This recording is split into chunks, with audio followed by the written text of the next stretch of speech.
Hello everyone, very good morning, good afternoon and good evening to all of you. From This is your host Vaibhav in today's session of JForex. Not JForex, actually I do both the sessions, so I remembered it to be JForex. Today the timing is different. Usually for regression and correlation we do it at earlier, 1 hour earlier at 14 GMT, but today I am doing it later. You may not know what as there is no session from Epic Passion. So we are utilizing this time slot.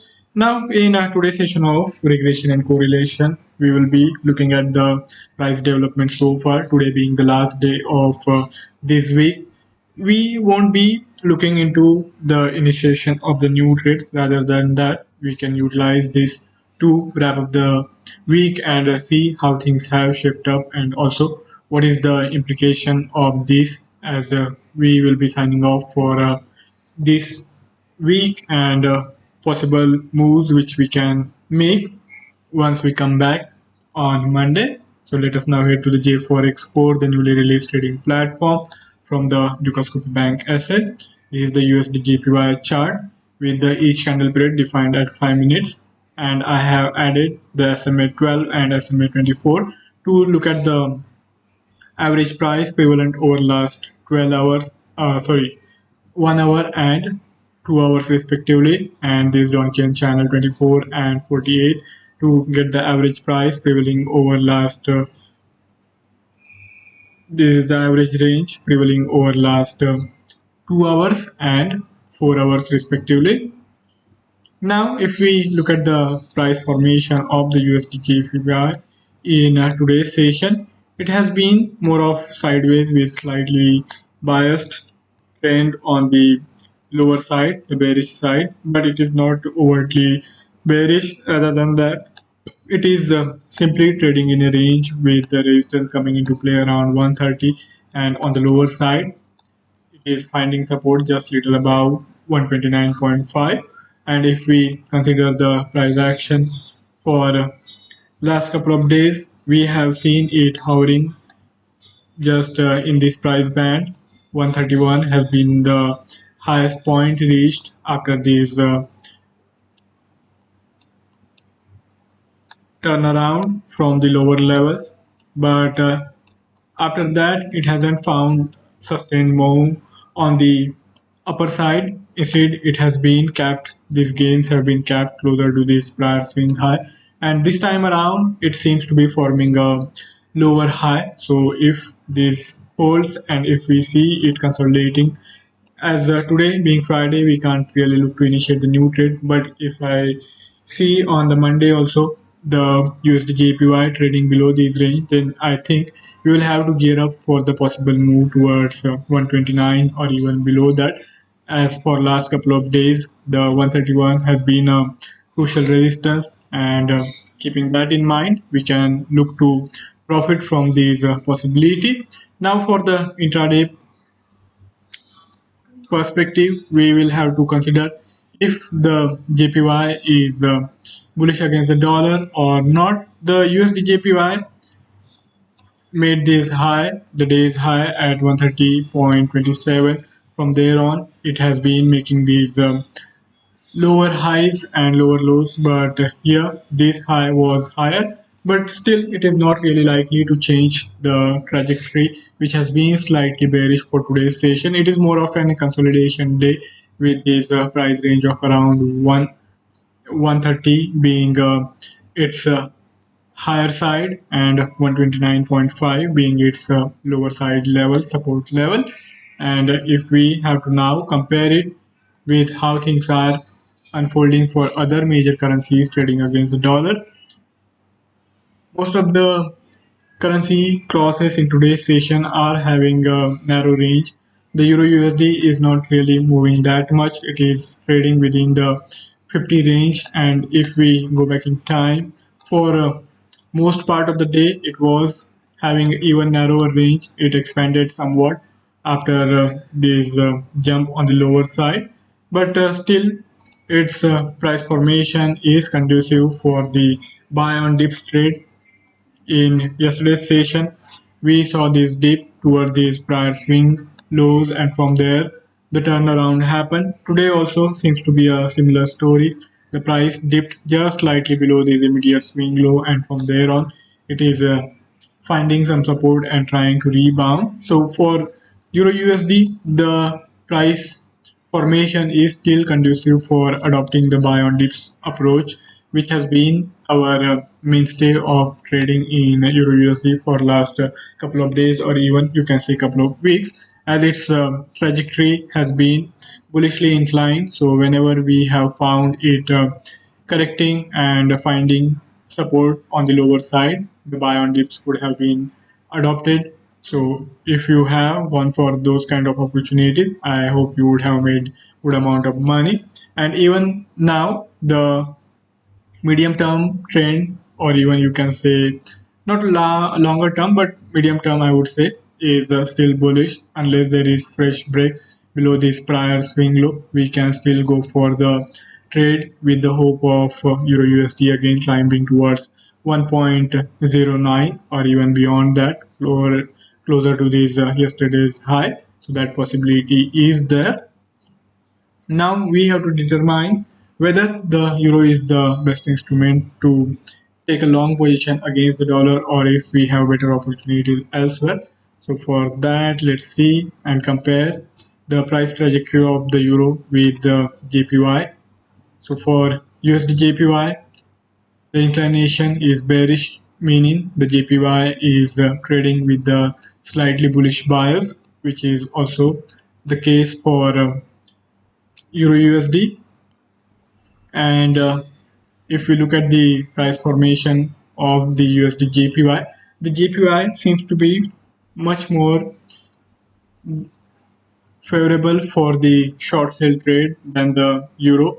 As if we look at its turnaround, the day's high came in quite early. From there on, it has been making these lower highs. But for euro, the immediate swing low was formed just a while back. So in that context, the JPY is better placed. I would prefer to short the USD JPY instead of going for a long trade in Euro USD, even though the momentum, the trajectory is somewhat similar for both of these currencies trading against the dollar. Now let's consider the AUD.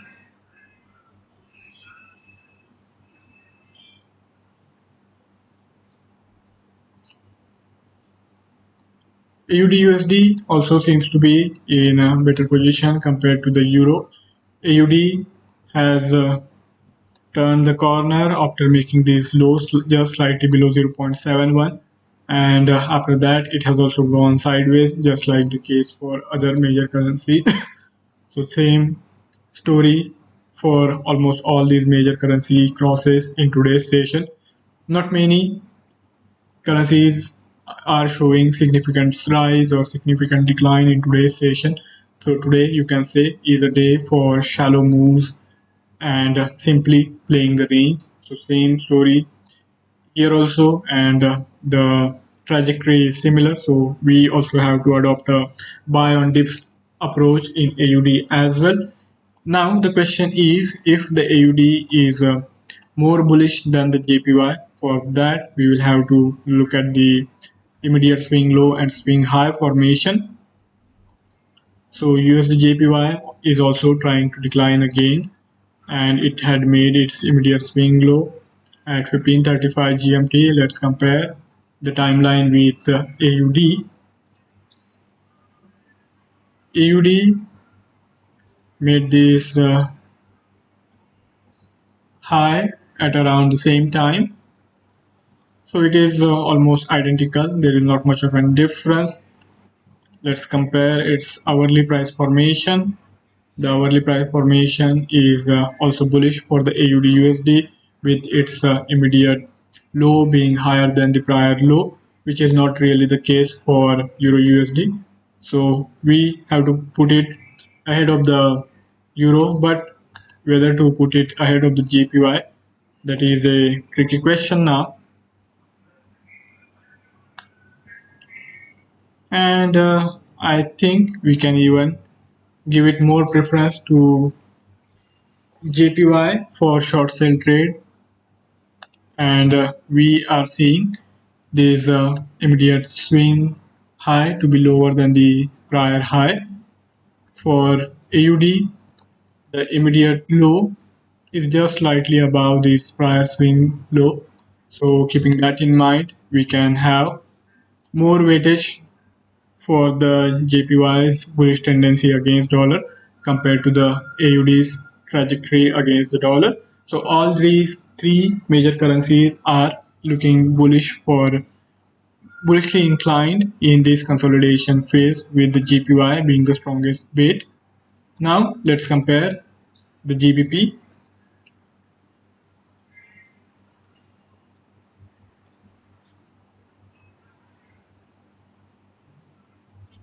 It's taking some time. Let's try out hourly. Okay, so GBP compared to the AUD or JPY against dollar. So we will have to put it behind even AUD in its upward trajectory. It is also consolidating with this bias not that clearly defined in the charting also, because it is making these swing highs, swing lows, and it is simply expanding its range. Even after this expansion, its range remains narrow. So that is something which we have to keep in mind and trade carefully. For NZD, the NZD is not strongly inclined on the upside either. Rather, it seems to be much weaker even in comparison to the GBP. Now the question is whether it is better positioned than Euro. Yes, it is ahead of the Euro in its bullish tendency against the dollar. So that is something which we can take heart from, and the current AUD's trajectory is also favorable for the buy trade, but it is less so compared to the JPY. So we have the clear winner in JPY. After it comes the AUD and NZD, and then the European currencies of GBP and Euro. Now we will have to invert the scale and look at USD CAD and USD CHF's price formation. The CAD is also strongly inclined on this appreciation against the US dollar. It's also consolidating with this range of around 30 pips, 30 to 40 pips.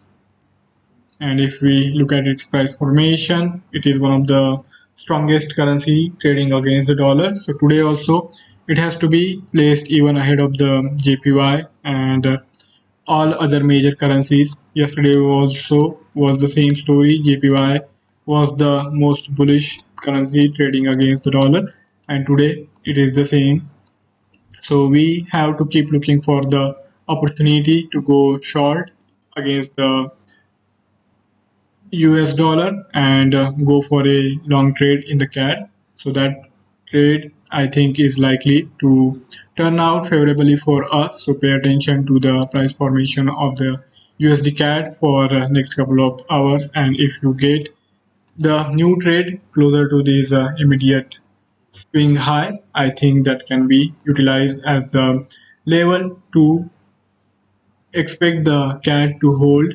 I am not really expecting the CAD to appreciate beyond this level, and given that it has also made this new swing low, and if it consolidates for next couple of hours without rising past this immediate swing high, then we can indeed initiate a new short sell trade while expecting the CAD to even break below this 1.330 range.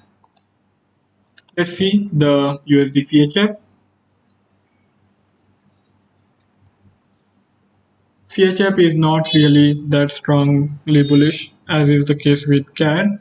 Rather than that, it is also having this consolidation phase with the range of around 30 pips for today's session. So after having reached these levels of just little above 0.92 in yesterday's session, it is simply going sideways. It is not really showing strong inclination on either side, but given the current trajectory, I would also like to play within the range for the USD CHF while finding it more favorable to keep looking for short selling opportunities on the higher side. But as I said, the CAD is the most bullish of all the currencies trading against the dollar. So we have to give more weightage to the CAD. And if we have to go short in any currency in today's session while expecting the dollar to remain strong, then Euro is going to be the best bet for that, as Euro is one of the least bullish currency in today's session. And if we have to go for a trade while utilizing the range and going against these major currencies and expecting the dollar to get stronger later in the day. So that is the opportunity which can come your way with euro. So you will have to pay attention to the euro's price formation and this immediate swing high of around 1.09 can be level to watch out for. So unless and until there is any fresh break in the euro above this level, I think we can expect the euro to remain slightly bearish, though it is not overtly bearish, but it is less bullish. So that is something which we can try to exploit. Whereas in case of USD CAD, the inclination is on the lower side. The USD CAD is likely to dip further, but the current level is not really giving us a good risk reward ratio. So because of that, we will have to adopt a wait and watch approach, and maybe after due consolidation, if we see the USD CAD not really appreciating much on the higher side, we can indeed go for the initiation of the new trade. So that's my take looking at the all major currencies. Now let's turn our gaze to the equity segment. After the start of the US session, we have seen this sharp move in the US equities with Dow Jones Industrial Average gaining almost 200 points from this lower point to the higher points. Now it is going to be interesting to see if these gains are going to be sustained or not. If these gains get sustained and if we don't really see the Dow Jones Industrial Average giving up all these gains, then in that scenario, after maybe a consolidation of an hour or two, we can indeed think about initiation of the new buy trade. As of now, the momentum is favorable for the continuation of these bullish formation. So we can keep looking for similar kind of trade.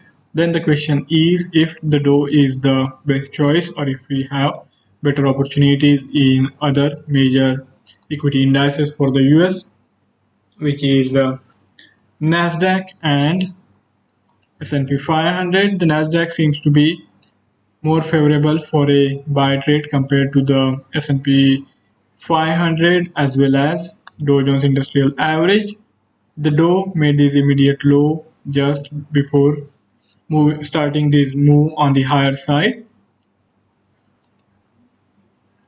And now if we compare its price formation with the S&P 500, the trajectory is similar to what it was in yesterday's session, with Nasdaq being the most bullish of all these three major equity indices and the Dow being the least bullish of these major equity indices. So the trajectory is bullish for all the three equity indices, and only it is a matter of relative strength where the Nasdaq is leading on the chart, and is likely to prove more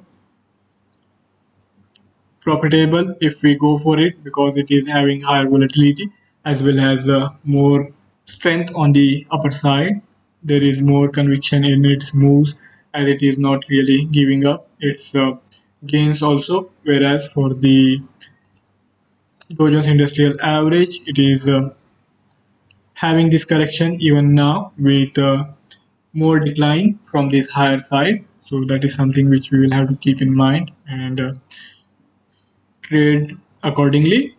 Before we wrap up the session, let's consider the European equity segment as well, whereas the DX is not that bullish. It is simply consolidating with this bias on the upper side. So if we look at these larger time frame charting, the formation is of higher highs and higher lows.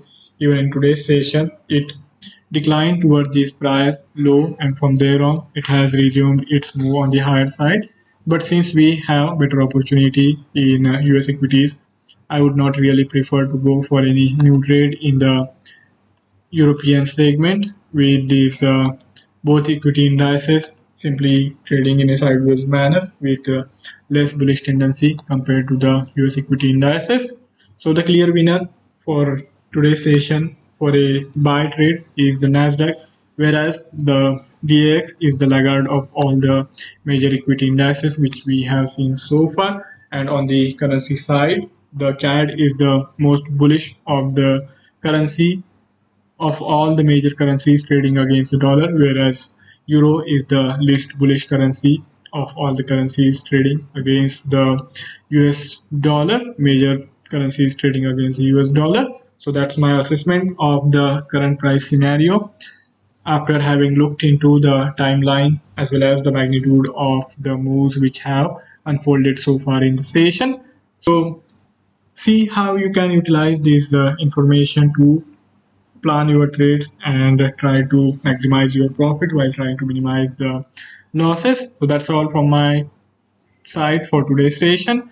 Thank you all for joining in. For further coverage of the market developments, do check out the Dukascopy Analytics page. We are also available on the Facebook. You can reach out to us there too. For trying out the newly released trading platform, the link has been included in the bio. So give it a try and let me know how it works out for you. So thank you all for joining in. See you next time around on Monday. Till then, goodbye.